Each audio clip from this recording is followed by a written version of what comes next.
Goeienaand geliefdes en hartlik welkom weer vanaand as deel van ons woensdaande biduur geleentheid.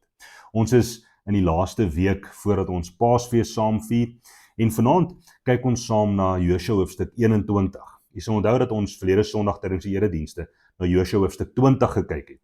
Na die Here se opdrag en Josua se uitvoering daarvan van die vasstel van asielstede of vlugtingstede vir mense wat moord gepleeg het. Mense wat per ongeluk daardie lewe van 'n ander geneem het. Sondaars soos ons, wat vlug na 'n stad toe, waar daar vir ons 'n tyd van vrede is, 'n tyd van genade is. Ons het daarna gekyk verlede Sondag. Vanaand word die administratiewe papierwerk, sou ons dit kan noem, van die verdeling van die land hanteer in Josua hoofstuk 21. En lees ons in hierdie gedeelte dat die Lewiete, die Lewitiese priesters, met leë hande voor Josua en die hoëpriester gaan staan vir hulle erfdeel. 'n Erfdeel van leë hande wat ook vir hulle gegee word, vir hulle beloof word. Josua hoofstuk 21 lyk dalk vir ons soos 'n onnodige toevoegsel en invoegsel in die verhaal van die verowering van die land en wat dit vir ons as Christene vandag kan beteken. Maar terwyl ons sien dat die onderskeie stamme hulle beloofde titelakte vir die grondgebied ook kry, Juda kry die berge, Efraim kry die vrugbare valleie, Aser die olyfbome of boorde, almal kry hulle deel, kry die Lewitiese priesters skynbaar niks. Miskien voel jy ook vanaand so. Miskien voel jy ook, as jy so om jouself rondkyk, dat almal het hulle deel gekry. Daar is dalk mense vir wie jy kyk wat meer finansiële rykdom as jy het.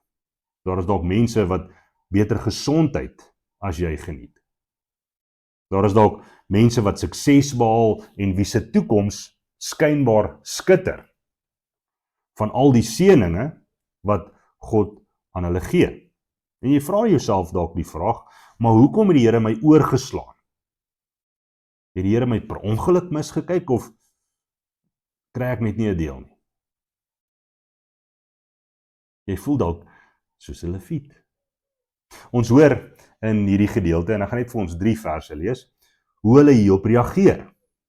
Die familiehoofde van die Lewiete het Eleazar, die priester, Josua seun van Nun en die familiehoofde van die stamme van die Israeliete genader. En met hulle in Silo in die land Kanaan gepraat. Hulle het vir hulle gesê, die Here self het by monde van Moses, onthou die Here se belofte aan ons, beveel dat dorpe aan ons afgestaan moet word, 'n erfdeel ook vir ons gegee moet word, waarin ons kan woon. En 'n meetgrond waarin ons vee vir ons huishoudelike gebruik en familiale gebruik op kan laat wy, sodat ons ook kan oorleef en aanhou kan dien voor die aangesig van die Here. Die Israeliete het toe, volgens die bevel van die Here, uit hulle eie erfdeel, hierdie dorpe, die volgende dorpe, en die volgende meetgrond aan die Lewiete afgestaan. Met ander woorde, hulle staan met leë hande, maar hier is die belofte, dat daar ook vir julle 'n deel afgemeet is. Nou hou ons dit in gedagte. En dan blaai ons so oomlikie net 'n bietjie terug. En onthou wat die Here se eintlike belofte aan die Lewiete was. In Numeri hoofstuk 18 vers 20 sê die Here vir die Lewiete, ek is jou deel. Ek is jou erfenis. Nou geliefdes, vir ons wat dalk voel, ons is oorgestaan, ons is oorgeslaan of misgekyk, laat dit 'n splinter in ons harte. 'n Splinter wat soms in afguns en in wraaksug en in haat, hartseer, hierdie negatiewe emosies in ons wek. Ons voel hoekom gee die Here nie vir ons ook 'n deel? Is die Here genoeg vir jou? Dit is die vraag wat ons onsself moet vra. Soek ons die Here plus iets? Soek ons die Here plus grond? Die Here plus gesondheid, plus seëninge, plus rykdom? Soek ons die Here vir hierdie plus dinge wat hy vir ons kan gee en beloof om wel ook vir ons te gee in die koninkryk eendag? Soek ons die finansiële vooruitgang, die wêreldse seëninge, of is om die Here te dien en om genoeg te hê, werklik vir ons genoeg?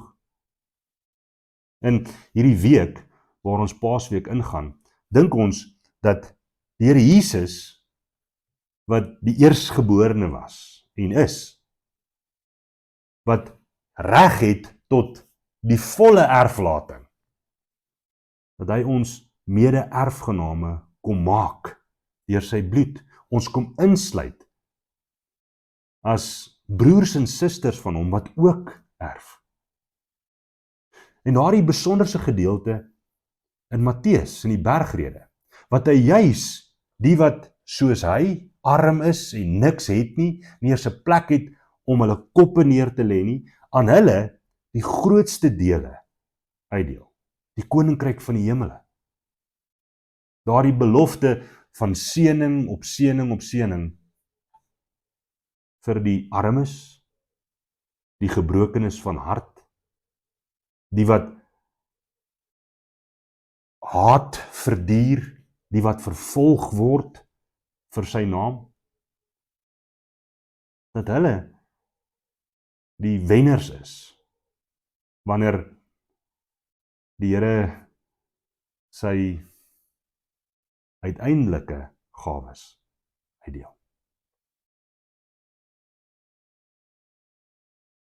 Die Here sê in hierdie week, ek gee nie net vir jou die belofte van al hierdie goeie seëninge eendag nie. Ek gee vir jou myself. En hy doen dit. Hy gee vir ons sy eie lewe wat hy neerlê, sodat ons ewig kan leef in sy teenwoordigheid. Hy sê vir ons, ek is joune en jy is myne. Jy het niks anders nodig.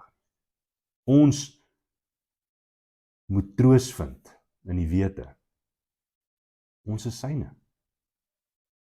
Vanaand nooi die Here ons om juis met leë hande voor hom te kom staan.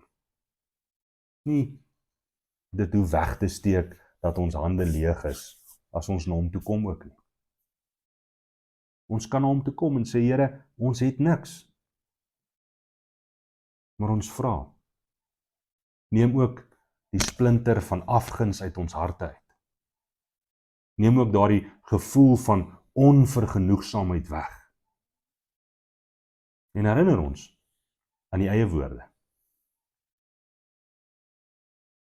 My genade is vir jou genoeg, want my krag word in swakheid volbring. In sy eie swakheid, in sy eie dood, in sy eie sterfte, sien ons die liefde en die genade en die krag van die Vader, wat hom ook uit die dood uit opwek, as eerstgeborene uit die dood, sodat ons ook saam met hom sal opstaan uit die dood uit. Dit is erfenis genoeg vir ons om oor te jubel en dankbaar te wees, veral in hierdie week. Amen. Geliefdes, ons gaan wel vir die volgende sake ook vanaand saam bid. En ons gaan begin met danksegging. Danksegging dat die Here homself, sy eie seun Jesus Christus vir ons gegee het, as die grootste skat wat vir ons oorbly. Daar is niks anders wat met hom en die feit dat ons hom erf as ons deel kan vergelyk nie. Ons kom met 'n belydenis, nie net van ons geloof in hom nie, maar van skuld vir die tye wanneer dit wat die Here vir ons gee, net nie vir ons genoeg is nie. Dat ons na die grond en na die seëninge soek, en nie altyd na die gewer daarvan nie. Ons bely dit voor hom. Ons is swak en sondige mense. En ons erken, Here, reinig ons harte, dat ons ook na die ware rykdom soek, die koninkryk van God. Ons bid vir ons land. Ons bid vir die leiers van ons land, polities, maar ook kerklik en andersins. Ons bid vir ons kerke, gemeentes reg oor die land, veral in hierdie tyd, dat hulle ontmoeting met die Here sal hê. Die ware opgestane Here, wat sy lewe neergelê het vir ons aan die kruis. Ons bid vir ons werksplekke en ons werke, dat die Here ons disippels sal maak en apostels sal maak, wat hom ook daar volg, sy weë volg, en daar uitgaan om die goeie nuus te gaan bring.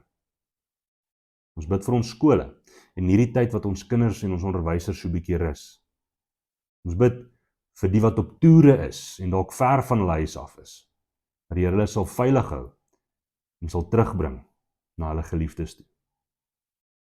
Ons bid vir die leehandiges, die wat met leë hande na die Here toe kom, en met leë hande kom ontvang, en niks het om te bring, behalwe alles wat hulle is nie. Ons bid dat die Here vir hulle sal gee wat hulle nodig het in hierdie dag. En dat die Here vir hulle 'n porsie sal wees, soos die Lewiete. Ons bid vir 'n gees van vergenoegdheid, dat die Here ons sal leer om rus te vind en berusting te vind in die feit dat Jesus vir ons genoeg is. Christus is ons erfdeel en ons het niks anders nodig nie. Laastens bid ons spesifiek vir die siekes en die gebrokenes van gees en van liggaam, dat die Here sal gee wat hulle ook nodig het, om te kan doen wat hy van hulle vra, om hom te dien, in afhanklikheid en geloof. En dan bid ons ook vir hierdie Paastyd. Ons bid dat wat die Here vir ons 2000 jaar terug in hierdie tyd gedoen het, dat dit vir ons 'n herlewing in ons elkeen se harte sal veroorsaak, dat ons met nuwe ywer en met nuwe toewyding hom sal dank en loof en prys en dien as die een wat geword het die werklike leehandige in ons plek. Want dis wat hy kom doen het. Hy het alles prys gegee uit liefde vir ons en om die Vader se wil en die Vader se eer te laat kom. Amen. Kom ons bid saam. Here, ons dankie vir al die goeie gawes wat ons uit U hand ontvang. Ons dankie bovenal vir Jesus Christus, ons Here, ons Verlosser. Ons dankie, Here Jesus, dat U Uself as dienskneg gegee het, sodat ons wat eintlik niks het nie, alles kan kry. Here, ons vra, help ons in hierdie week om vergenoegd te wees en dankbaar te wees vir die genade wat ons gekry het. Dit is vir ons genoeg, Here, en ons loof en prys U dat ons daaraan kan deel. Here, ons vra ook dat U met die gebrokenes en die siekes in hierdie week ook sal wees, dat U vir hulle sal genesing bring en herstel bring, waar dit nodig is. Betoon genade, Here, as dit U wil is. En gee vir ons die minste. Want wanneer ons besef dat die minste uit die hand uit alles is en genoeg is, dan verstaan ons wat hierdie week ook gebeur het in die geskiedenis. Toe U U lewe gegee het, sodat ons mede-erfgename kon word van die koninkryk van God. Here, ontvang ons gebede, ontvang ons lof en dankoffers as nietige offers, maar uit opregte harte. In Jesus naam bid ons. Amen.